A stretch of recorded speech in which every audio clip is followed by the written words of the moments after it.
I work here at the Washington Peace Center. I'll just introduce the Peace Center a little bit since I heard from Claire, our awesome intern back there, that some folks don't know what the Peace Center is. So the Washington Peace Center, we're a local DC grassroots organization that really support the grassroots organizing within the district and try to provide education, resources, and support for actions that happen.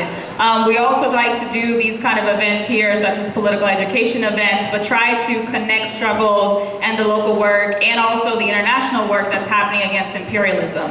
So that's who we are. If you need to connect with me or want to learn more about the Peace Center, let me know afterwards. We'll have a lot of more events coming up in the fall as well. So with that, I actually want to get into the conversation today. I'm really excited about it. It's on confronting imperialism and really connecting the war on drugs to the war on terror. I in no way claim that we're going to discuss the entirety of the war on drugs or the war on terror tonight. Frankly, that can take months and months to cover because we know how globally how that has impacted so many different countries and communities, including domestically here and locally right in DC. So I think that, you know, if you could be patient with us in that way and not expect that we're going to cover everything under the sun, that'd be great. Again, our intention today is just to open the conversation and discussion. Just being out here in DC, I feel too often a lot of our movements, a lot of our work is really siloed, sadly, and so this was also a good faith effort to try to bring different folks into the room and see how we can sort of connect our power and build together. So with that, I'm going to introduce our first speaker, who is Dr. Maha Hilal, and I'll read their bios. I could definitely go on for hours around what they've done, but I'll give a brief overview of who we have up here, and then we'll sort of go across this this panel right here, discussion, and they will open it up about a little bit more of their work and also the context that they're working in against imperialism for. So first we have Dr. Maha Hilal. She is the Deputy Executive Director of the National Coalition to Protect Civil Freedoms, which is an organization that is dedicated to addressing civil and human rights abuses related to preemptive prosecutions, thought crimes, and the war on terror. Then we also have Arturo Vizcarra. Is that I'm saying it right? What is it? Vizcarra? I'm sorry, my apologies. Was born in El Salvador, but was forced to leave during the country's civil war. His family lived in Guatemala and Colombia before permanently resettling in the US.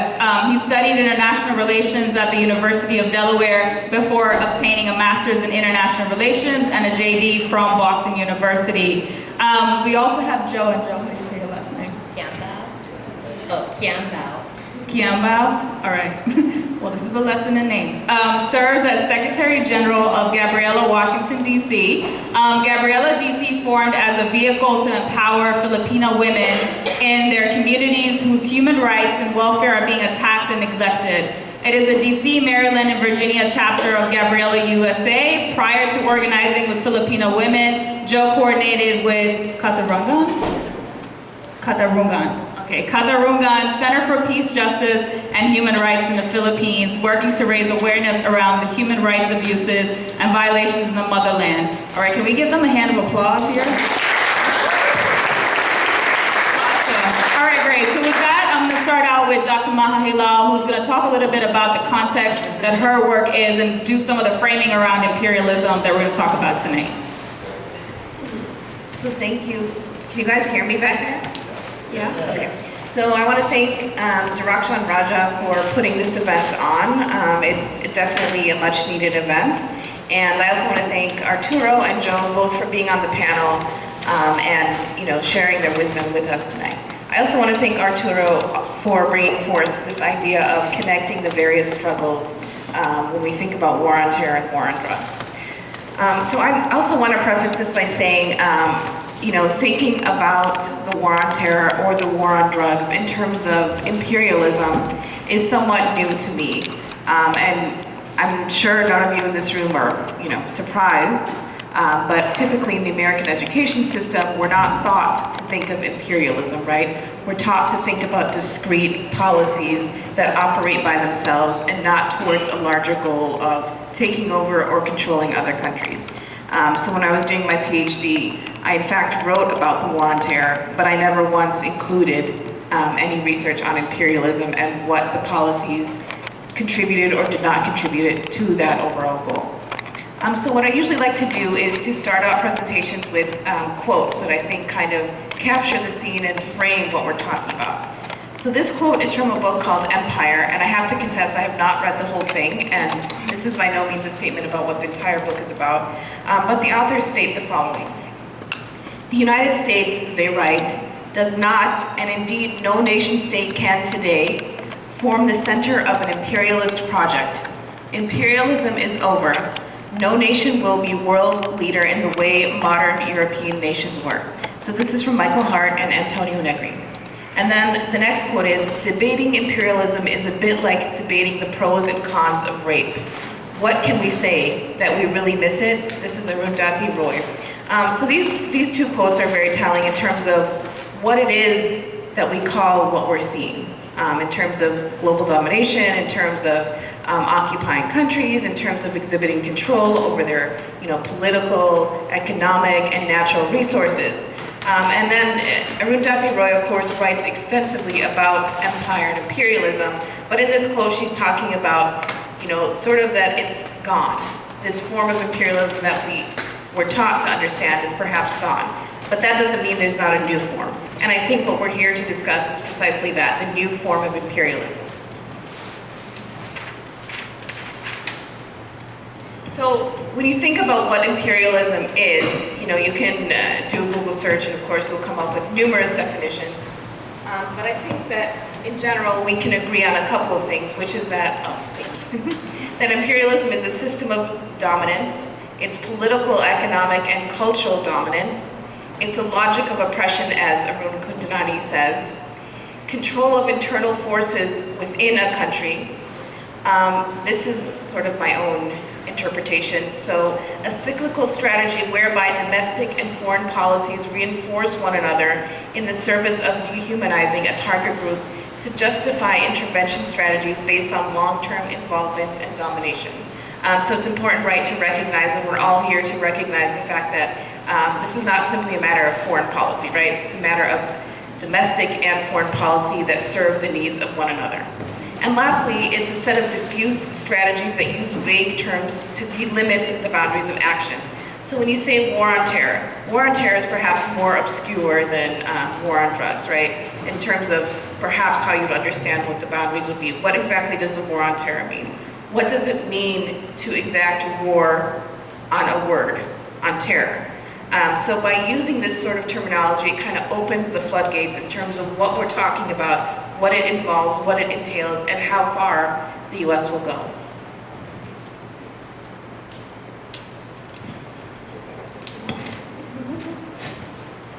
So I don't want to be too academic here, but when I was starting to learn about what imperialism, what it's really based on, right?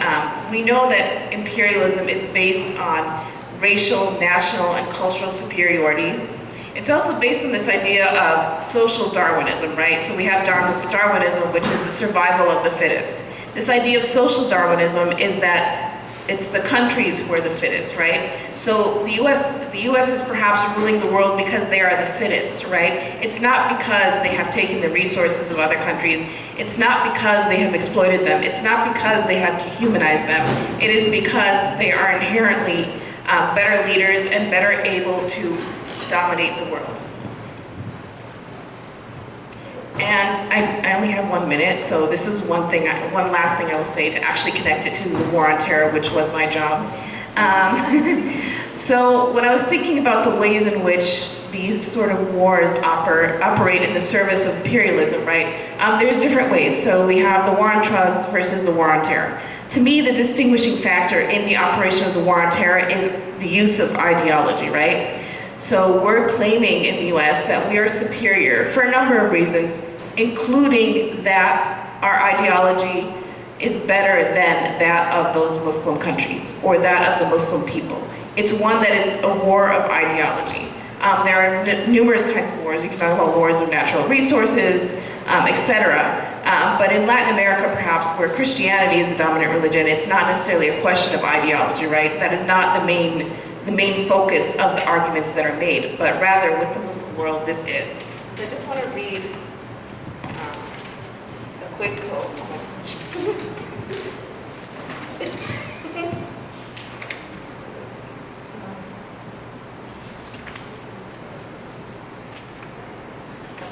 So I'll just skip to this, and I want to talk about this just because I think it really brings to light what it is we're talking about when, for example, US or other European countries, right, go to various countries and say why they're there, right? They say these countries need their assistance. These countries are underdeveloped. These countries are malnourished, which in reading Michael Parenti's work, for example, he talks about the use of this language to really emphasize the fact that these countries were always underdeveloped, right? That they were always third world countries. It has nothing to do with what has happened in the past. So I'm going to read this last quote, and I promise I'll leave you here. So this quote is from Michael Parenti, and he says, "People in these countries do not need to be taught how to farm. They need the land and the implements to farm.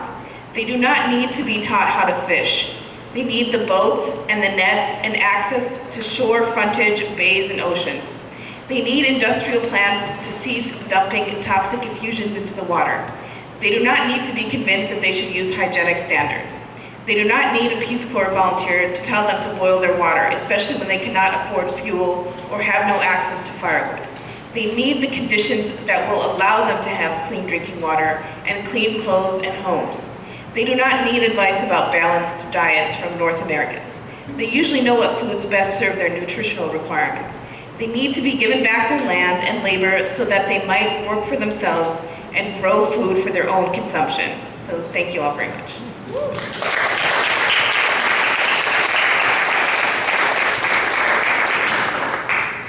Thank you, Maha, for starting us off. So it didn't say it in the bio, so I work for School of the Americas Watch, or SOA Watch. I'm the advocacy coordinator there. I've been there for 2.5 years. And for those who are unfamiliar with the organization, it's 25 years old and has been advocating. It started as a vigil that focused on the closure of one U.S. military training institute in Georgia that was originally established in Panama right after the end of World War II. So in the context of the beginning of the Cold War, there's some flyers at the front. We have a big vigil every year in November, and SOAW.org if people want to find out more about that. But as framing things to begin talking about imperialism, I'm going to focus obviously on Latin America, but also in its current manifestation in Mexico and Central America, which has been justified under the rubric of the war on drugs. But I think to discuss imperialism in Latin America specifically, it's definitely, I see it as something that's been happening for over 500 years with the conquest, colonialization that happened in the Americas, and it really hasn't relented since. There's been periods where obviously maybe there's been a relatively more autonomy, but I would argue that it's just pretty relatively new, and it's mostly South America that's actually experiencing kind of a second liberation. But I think it's very difficult to discuss imperialism without discussing capitalism, and I think that imperialism, as manifested today, is obviously led by the U.S. It's led by U.S. military and security forces through direct intervention or military training and arming and funding throughout the world. The purpose of this intervention, whether by proxy or by control through training or direct intervention, is really just to control, to have the markets be open, to control resources, to really just control the economic and political activities. I do believe that there's some aspect of empire for empire's sake, in the sense that the U.S. has just become used to it. They just feel that it's inculcated into our brains that once we grow up here, that's just kind of our place in the world, to lead the world and to be able to tell people what to do, and that we know better than them. And as was in a Facebook description, after we had went through a couple different edits, it's really also about white supremacy and racism and those are the things that allow it to continue and allow the public of the U.S. to accept it in general. I think that, you know, in Latin America in recent history, there maybe was something that was different. There's, you know, there was also ideology, like in the 40s, 50s, 60s, 70s, Cold War ideology, and I think that continues, but it's no longer framed in that way. Now it's under, you know, principally the war on drugs. And again, I think it's, you know, South America is a little bit different, so you're not seeing as much U.S. involvement militarily there. There still is, but it's more also destabilization, economic destabilization, and other things. But specifically in the war on drugs, from Colombia through Mexico up to the border, it's very it's low intensity warfare or high intensity warfare where people are being killed, disappeared, and all sorts of other horrific things that are happening. And I was just in Mexico and Central America, so I'll expand a little bit upon that through the conversation. But it's definitely, you know, and it's not just the U.S. Obviously, other European countries are still involved, and Canada is still participates. There's a lot of Canadian involvement, a lot of Canadian economic interests in Latin America, in mining in particular. But it's definitely the U.S. that leads the way and provides the muscle, so to say, and you know, it takes the lead and has the most control. Another thing about imperialism, I also don't. It doesn't. Obviously, there's this military component, this violence that is that accompanies it, but there's also just economic violence as well. The control, you know, keeping oligarchies, keeping the 1% of these other countries in power, but at the same time having those oligarchies ultimately serve their interests. And you know, there's different sayings in Central America, El Salvador, Guatemala about you know, the papers and, you know, the decisions are really made by an ambassador of the U.S. in the country. And, you know, it really brings me no pride to believe that. I wish that wasn't the case. It's not just about trying to, like, you know, hate on the U.S. It's just historical and current reality that they, you know, have such huge influence. So in a sense, yeah. It's, you know, and I would say that most of the really bad things are also therefore U.S. responsibility given the historical development of Latin America.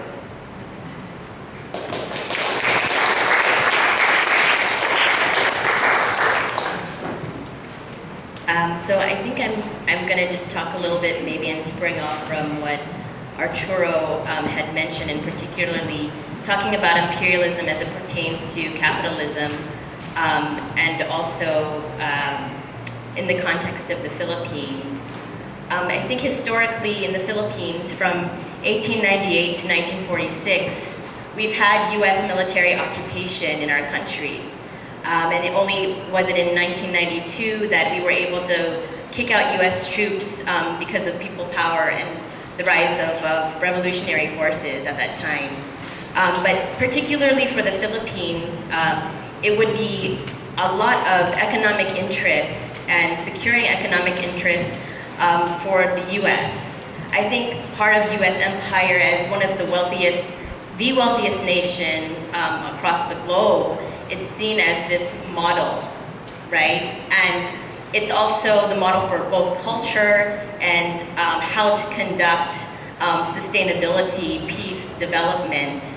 And that's still very much the case in the Philippines, that the U.S. militarization and even U.S. policies are there to secure goods, resources, and with that, we continuously to see over the years that has really caused a lot of socioeconomic plunder in our country.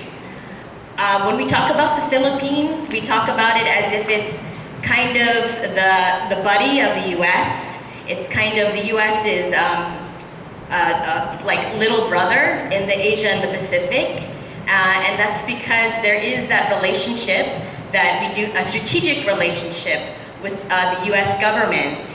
And with that relationship, and I think Maha stated correctly, it is kind of like a domestic violence issue also, if you can frame it as that, where there's literally rape of our resources, of goods, of natural disaster, for the sake of in order to really secure the interest of foreign corporations, whether that be through mining or deforestation or other types of mechanisms to take resources from the homeland.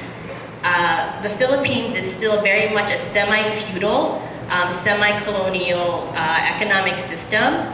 We do not have a national industrial plan that could really enforce policies that work towards an economy that's for the people, an economy that will use the goods and resources in our own communities. Instead, it's benefiting for export. And much of that is also the export of people. And with Gabriela DC, we particularly work with a population of trafficked victims here in Washington, DC. And we see forced migration here in the, so Filipinos coming to the US and being deployed all around the world because there are no jobs. There is no type of sustainability in the Philippines. So while there's, the reaping of resources only to really expand the markets of first world countries, the population in the Philippines really trains to go abroad. You have postgraduates, PhDs, that are really seeking minimum wage or less than a living wage here in the Philippines just to be able to send money back home and send remittances.